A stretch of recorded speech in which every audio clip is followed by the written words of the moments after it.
আসসালামু আলাইকুম। প্রিয় দর্শক, সরকার 21শে এপ্রিল একটা প্রজ্ঞাপন জারি করেছে। সরকারের স্থানীয় সরকার বিভাগ, মানে স্থানীয় সরকার ও পল্লী উন্নয়ন ও সমবায় মন্ত্রণালয়, যার মন্ত্রী হলেন আমাদের বিএনপি মহাসচিব মির্জা ফখরুল ইসলাম আলমগীর এবং প্রতিমন্ত্রী মিস্টার শাহ আলম। যাই হোক, এই মন্ত্রণালয় একটা প্রজ্ঞাপন জারি করেছে। সেই প্রজ্ঞাপনটা হলো প্রতিটা উপজেলা পরিষদের যে কমপ্লেক্স ভবন আছে, সেই ভবনে দ্বিতীয় তলায় একটা করে পরিদর্শন কক্ষ স্থাপন করতে হবে এবং সেই পরিদর্শন কক্ষ হবে ওয়াশরুম সহ, মানে অ্যাটাচড বাথ যেটাকে বলা হয়, একটা অ্যাটাচড বাথ সহ একটা পরিদর্শন কক্ষ করতে হবে। কেন? ওখানে যে আমাদের এমপি সাহেবরা বসবেন, এমপি সাহেবদের একটা আবদার ছিল। ওনারা জাতীয় সংসদে বলেছেন যে যখন আমরা এলাকায় যাই, আমাদের বসার কোনো জায়গা নাই, কাজে আমরা উপজেলা যখন যাই তখন উপজেলা পরিষদে যাই না, ওখানে ওদের কাজের ব্যাঘাত হয়। অথবা আমাদের জন্য আলাদা একটা বসার জায়গা থাকা ভালো। এটা আপাত দৃষ্টিতে ভালোই মনে হয়, আমার কাছেও ভালো মনে হয়। এটা খারাপ না, আইডিয়াটা খারাপ না। একটা রুম তো থাকতেই পারে, কক্ষ তো থাকতেই পারে, কিন্তু আপাত দৃষ্টিতে যতটুকু মনে হয় আসলে ঘটনাটা কি সেভাবে ঘটবে না। এটা হবে ক্ষমতার একটা বিকল্প জায়গা। যখন এই এমপি সাহেবরা এলাকায় না থাকবেন, তখন এখানে কিন্তু ওনার চামচারা বসে মোটামুটি উপজেলা নির্বাহী অফিসার যিনি আছেন অথবা উপজেলা পরিষদ যেটা আছে তাদের উপর খবরদারি করবে। এমনিতেই আমাদের দেশের স্থানীয় সরকার যে ব্যবস্থাটা আছে সেটা কিন্তু মোটামুটি বিকলাঙ্গ করে দেওয়া হয়েছে এই এমপিদেরকে তার উপর উপদেষ্টা হিসেবে বসিয়ে দেওয়ার কারণে। এমপিরা কিন্তু স্থানীয় পর্যায়ে যত রকম উন্নয়ন কর্মকাণ্ড আছে এগুলো কিন্তু স্থানীয় সরকারের করার কথা, মানে উপজেলা চেয়ারম্যানের করার কথা। সেগুলোর উপর তিনি হলেন উপদেষ্টা হওয়ার কারণে ওনার উপদেশের বাইরে আর কিছুই হতে পারে না। মানে আমি যদি সাধারণ মানুষের দৃষ্টি থেকে দেখি, তাহলে একটা উপজেলায় সবচেয়ে বড় পাওয়ারফুল লোক হচ্ছেন ওই উপজেলার এমপি, দ্বিতীয় পাওয়ারফুল হচ্ছেন উপজেলা নির্বাহী অফিসার, তৃতীয় পাওয়ারফুল হচ্ছেন ওখানকার থানার ওসি, চতুর্থ অথবা পঞ্চম স্থানে হয়তো উপজেলা চেয়ারম্যান থাকেন। কিন্তু নীতিগতভাবে যদি হয় সারা দুনিয়াতেই স্থানীয় সরকার মানে স্থানীয়ভাবে সেই সরকার, এটাই হলো মূল কথা। এবং আমাদের দেশে আমাদের যে সংবিধান আছে, ধরেন সংবিধান লাভ বাদ দেন, আমি সংবিধান তো ইচ্ছা হলে মানবেন, ইচ্ছা হলে মানবেন না, এমন একটা অবস্থায় গত 18 মাসে এই সংবিধানকে নিয়ে যাওয়া হয়েছে। কাজে সংবিধানের কথা বলে আর নিজেকেও বিব্রত না করি। আমরা যদি বিএনপি এখন ক্ষমতায় আছে, আমি যদি বিএনপির 31 দফা যে রাষ্ট্র সংস্কার যে তাদের দফা ছিল, আপনি যদি সেখানেও দেখেন, সেখানেও কিন্তু স্থানীয় সরকারকে শক্তিশালী করার কথা বলা হয়েছে।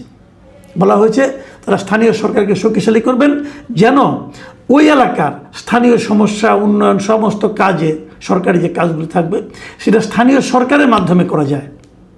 কিন্তু আমাদের দেশে কখনোই স্থানীয় সরকারকে শক্তিশালী করা হয়নি এরকমভাবে।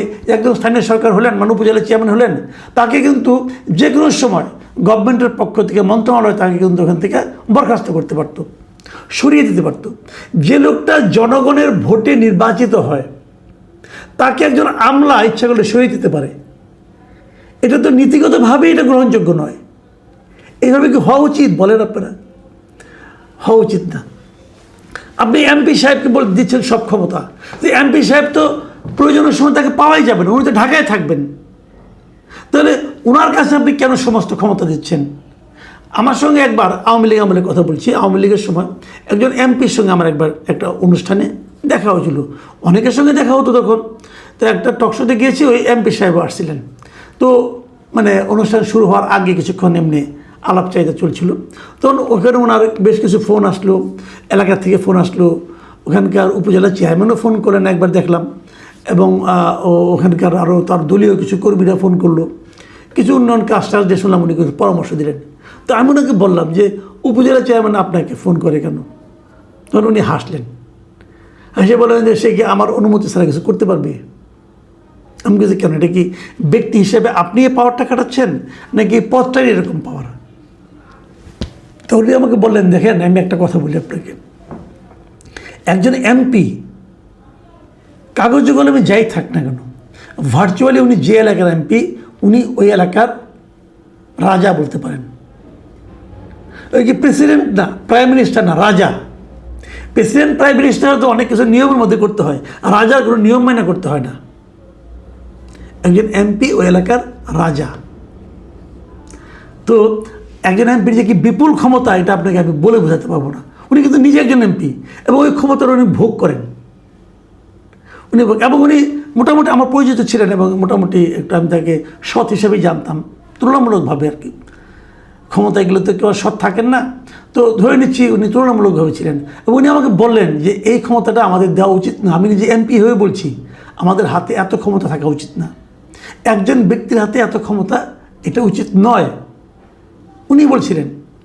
তো আমাদের এমপিরা এবার যারা এমপি হলো, আমরা কিন্তু একটা আন্দোলনের মাধ্যমে, অনেকে এটা বিপ্লব বলেন, আমি এটাকে একটা গণ আন্দোলন বলি অথবা একটা অভ্যুত্থান বলি, যাই বলি না কেন, এই আন্দোলনের মাধ্যমে আমরা একটা স্বৈরাচারী সরকারের পতন ঘটিয়েছি। এবং আন্দোলনের মাধ্যমে প্রাপ্ত যে সরকার এসেছে তারা একটা নির্বাচন দিয়েছে। এই নির্বাচনটা, যদিও আমি এই নির্বাচনটাকে অসম্পূর্ণ নির্বাচন মনে করি, বিকলাঙ্গ নির্বাচন মনে করি, কারণ এই নির্বাচনে একটা বড় দল অংশই নিতে পারেনি। তারপরেও যতটুকু নির্বাচন হয়েছে মোটামুটি ভালোই ভোট হয়েছে, খারাপ হয়নি। সেই ভোটে নির্বাচিত যে সংসদ, সেই সংসদ, এখানে সরকারি দল বিরোধী দল আমি উভয়ের কথাই বলছি, সেই সংসদ আমরা কি সারা দেশের জন্য 300টা রাজা নির্বাচন করেছি, যা নাকি এক একটা এলাকার দণ্ডমুণ্ডের সমস্ত কিছু করতে হবেন, তা তো আমরা করিনি।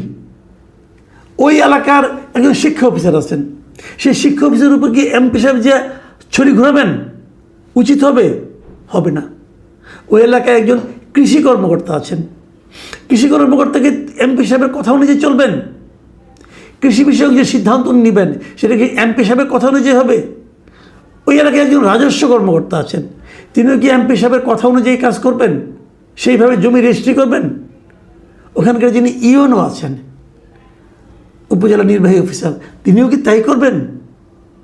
কেন করবেন?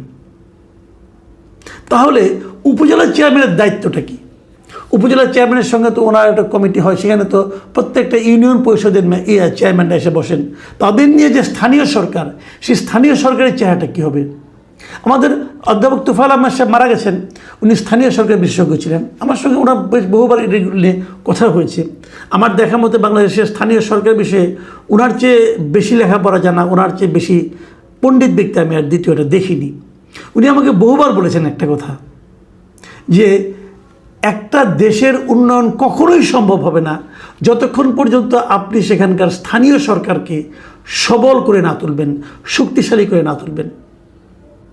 উন্নয়ন কেবল ঢাকা শহরে হলে হবে না, উন্নয়ন স্থানীয় পর্যায়েও হতে হবে।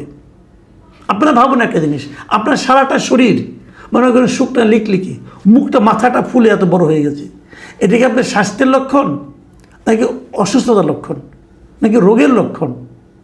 সারা দেশ একভাবে লিকলিকে আছে, ঢাকা শহরকে আপনি সৌন্দর্যমণ্ডিত করছেন, এটা কিন্তু স্বাস্থ্যের লক্ষণ নয়। দেশে এভাবে উন্নত হবে না। বরঞ্চ আমি মনে করি স্থানীয় সরকারকে আরও পাওয়ারফুল করতে হবে। এভাবে পাওয়ারফুল করতে হবে যে স্থানীয় সরকার যে নির্বাচিত সরকার হবে তাকে যেন মন্ত্রণালয়ে তাকে যেন বরখাস্ত করতে না পারে, তাকে যেন মন্ত্রণালয়ে সাসপেন্ড করতে না পারে। একজন নির্বাচিত ব্যক্তি উনি ওই এলাকার সমস্ত উন্নয়নের কাজগুলো স্থানীয় সরকারের যে উপজেলা চেয়ারম্যান, ভাইস চেয়ারম্যান এবং উপজেলা পরিষদ যেটা আছে সবাই মিলে তারা যেন এলাকার উন্নয়নের জন্য কাজ করতে পারেন। কোন এলাকায় একটা ব্রিজ দরকার, এটা উপজেলা চেয়ারম্যান জানবেন, এমপি সাহেবের জানার দরকার নাই, এটা এমপি সাহেবের কাজ না।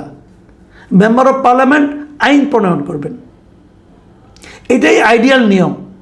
আমাদের এখানে মেম্বার অফ পার্লামেন্ট যারা হন তেনারা এলাকার রাজা হতে চান। এই রাজা হওয়ার মানসিকতা যতদিন পর্যন্ত আমরা দূর করতে না পারবো ততদিন পর্যন্ত কিন্তু হবে না। এই রাজা আবার কি জানেন, এই রাজা আবার ট্যাক্স দিতে চায় না।